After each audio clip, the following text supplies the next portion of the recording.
Assalamualaikum warahmatullahi wabarakatuh. Selamat siang Bapak atau Ibu tim perwakilan Zakmul pada program Project Based Internship ini. Pada video ini izinkan saya sebagai peserta PBI posisi Campaign and Digital Performance Officer untuk mempresentasikan proyek akhir strategi komprehensif marketing plan partner acquisition untuk mendorong pertumbuhan bisnis Zakmul melalui akuisisi mitra baru secara masif, terukur, dan efisien. Namun sebelum saya menjelaskan proyek ini, izinkan terlebih dahulu untuk memperkenalkan diri saya. Nama saya Muhammad Dhani Yudhistiro. Saya merupakan sarjana Ilmu Komunikasi Peminatan Marketing Communication Universitas Telkom Bandung. Saya memiliki aspirasi karir di bidang digital marketing dan data analytics. Seperti yang terlihat di sini, saya memiliki beberapa pengalaman serta pendidikan tambahan di bidang digital marketing dan juga data analytics. Kita kembali ke proyek ini. Latar belakang dibuatnya marketing plan ini adalah di mana pada bulan Januari 2024, sebagai langkah ekspansi bisnis yang strategis, Jakpro menetapkan target untuk mengakuisisi 500 mitra dropshipper baru khusus untuk kategori produk handphone dan tablet dalam periode 1 bulan penuh dengan dukungan alokasi budget campaign sebesar 50 juta rupiah. Secara umum, tujuan dari campaign ini dalam bisnis adalah mengembangkan ekosistem mitra dropshipper Jakmol. Kemudian secara fokus, kita memiliki tujuan untuk mendapatkan 500 mitra baru kategori HP dan tablet tanggal 1 sampai 30 Januari 2024. Kemudian indikator keberhasilan utama atau KPI kita diukur dari efisiensi bisnis, efisiensi biaya maksimal. Dengan total budget 50 juta rupiah dibagi dengan target 500 mitra baru, maka batas maksimal Customer Acquisition Cost atau CAC adalah sebesar 100 ribu rupiah per satu mitra sukses. Berikut adalah target campaign ini, di mana dari sisi demografis kita menyasar usia 18 sampai 35 tahun, mencakup Gen Z yang berusia dewasa sampai milenial, kemudian memiliki gender laki-laki maupun perempuan, kemudian secara profesi mereka adalah admin online shop, reseller gadget toko fisik, ataupun karyawan dan mahasiswa secara umum. Kemudian secara psikografis, mereka merupakan adalah orang-orang yang sudah terbiasa bertransaksi online di marketplace, seorang tech antusias, khususnya di bidang handphone dan tablet, memiliki motivasi kuat untuk menghasilkan side income atau penghasilan tambahan, dan secara teknisnya adalah mereka hanya perlu memiliki perangkat gadget, khususnya smartphone atau gadget lain. Untuk menjangkau target audience, kami memiliki seleksi kuantitatif terhadap 6 channel ads utama berdasarkan data historis performa channel, di mana dari hasil analisis menunjukkan bahwa Google Ads Search memiliki conversion rate tertinggi sebesar 4% dengan ROAS yang cukup tinggi mencapai 1178%.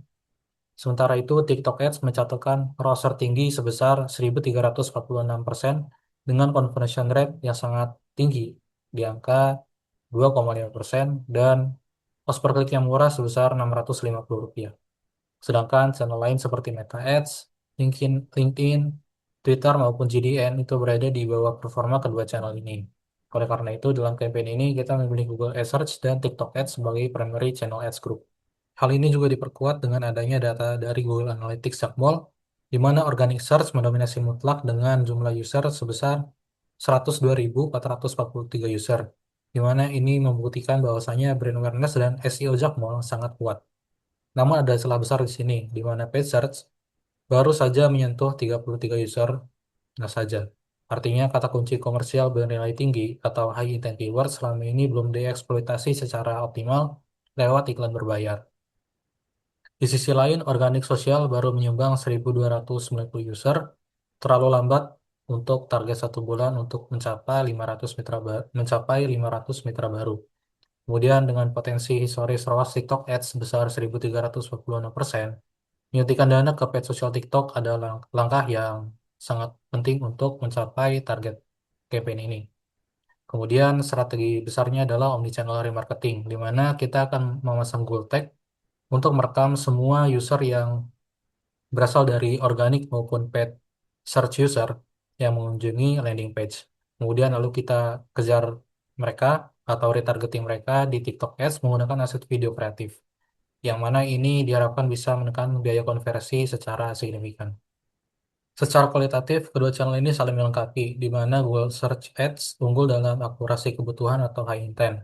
di mana sudah pasti pengguna yang mengetik kata kunci di Google itu adalah user yang sedang aktif mencari solusi bisnis, bukan yang hanya mencari hiburan, sehingga kredibilitas Jaqmol langsung terbangun di halaman pertama. Sedangkan TikTok Ads unggul dalam kekuatan audio visual, visual dan social proof, di mana konsep dropship yang kadang rumit dijelaskan lewat teks biasa, itu bisa dipahami dalam waktu hanya 15-30 detik saja lewat video edukatif. Kemudian ditambah tren video bergaya user-generated content, yang mana ini bisa menimbulkan efek psikologis kesuksesan orang lain yang bisa memicu audiens untuk langsung mendaftar menjadi mitra. Berikut adalah struktur kampanye Google AdSearch, di mana nama kampanye adalah akuisisi mitra dropship Jaqmol dengan satu ad group fokus yaitu mitra dropship handphone dan juga tablet. Yang mana kami membidik kata kunci dengan intensitas beli tinggi seperti dropship HP atau tablet, dropship tanpa modal, hingga supplier dropship HP atau tablet. Untuk memastikan performa terbaik, kami juga menerapkan multivariate testing dengan meluncurkan 3 variasi iklan, yaitu ad A berfokus pada keuntungan jutaan, kemudian ad B menekankan kemudahan dan sistem sinkronasi, dan ad C itu menonjolkan kredibilitas dan kepercayaan mitra kepada Jaqmol. Berikut adalah detail teks kreatif aset yang akan tayang pada Google Ads Search. Di mana pada headline utama langsung mengunci perhatian dengan keuntungan tanpa modal. Kemudian pada ad B kita tonjolkan kemudahan dan selesaikan masalah operasional. Kemudian ad C kita akan berikan rasa kepercayaan dan rasa aman. Kemudian kita ke struktur campaign TikTok Ads, di mana dalam TikTok Ads ini kita membagi ad setnya menjadi 3. Di mana ad set pertama adalah gadget enthusiast dan tech interest.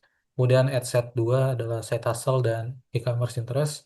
Dan yang terakhir adalah custom audience, di mana ad set 3 ini kita gunakan untuk meretargeting audiens yang berasal dari landing page untuk bisa mengkonversi kembali interest mereka menjadi mitra Jaqmol. Kemudian kita lihat konsep video TikTok Ads-nya, di mana pada ad A itu menggunakan konsep user generated content dan testimonial. Kemudian di ad B itu menggunakan konsep tutorial dan kemudahan. Dan di ad C itu menggunakan konsep komparasi dan celah cuan. Kemudian untuk mengeksekusi campaign ini, kami menyusun timeline selama 4 minggu, di mana week 1 berfokus pada persiapan teknis seperti integrasi Google Tag, pembuatan aset, dan iklan go live yang akan meluncur pada hari kelima. Kemudian week 2 adalah fase pengumpulan data dan juga pemeriksaan kata kunci negatif, serta analisis multivariate testing untuk melihat dari ketiga ad tersebut mana yang paling efisien. Kemudian pada week ketiga kita akan melakukan aggressive scaling dengan memindahkan budget dari ad berkinerja buruk ke ad yang lebih baik. Kemudian serta juga mengaktifkan kampanye retargeting di TikTok AdSet ketiga. Kemudian di week terakhir, week keempat, adalah fase final push atau final sprint untuk memaksimalkan bidding di hari-hari konversi tertinggi dan juga konsolidasi data budget 50 juta rupiah tersebut. Dan yang terakhir adalah penyusunan laporan akhir campaign ini. Terakhir, ini adalah detail rancangan anggaran dan proyeksi performa metrik mingguan per channel, dimulai dari Google Ads Search, kemudian TikTok Ads, dan yang terakhir sini adalah rangkumannya, di mana dari total anggaran 50 juta rupiah, kami mengalokasikan dana sebesar 20 juta rupiah atau 40% budget untuk Google Ads Search, dan juga 30 juta rupiah atau 60% budget untuk TikTok Ads. Kemudian distribusi budget ini dibuat landai di awal di minggu pertama, kemudian akan melonjak tinggi di week ketiga sebesar 18 juta rupiah per minggu saat fase scaling dan retargeting berjalan maksimal.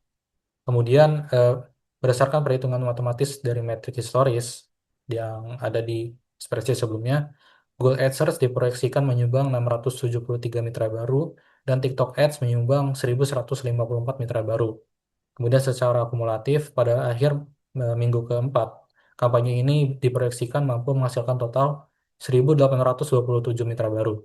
Yang mana angka ini merepresentasikan pencapaian sebesar 365% dari target awal yang hanya sebanyak 500 mitra baru dengan customer acquisition cost yang jauh lebih efisien, di bawah 100.000 rupiah yang merupakan target kita, menjadi hanya sebesar 27.000 rupiah. Mungkin demikian presentasi dari saya. Atas kurang lebihnya mohon maaf. Terima kasih atas perhatiannya. Wassalamualaikum warahmatullahi wabarakatuh.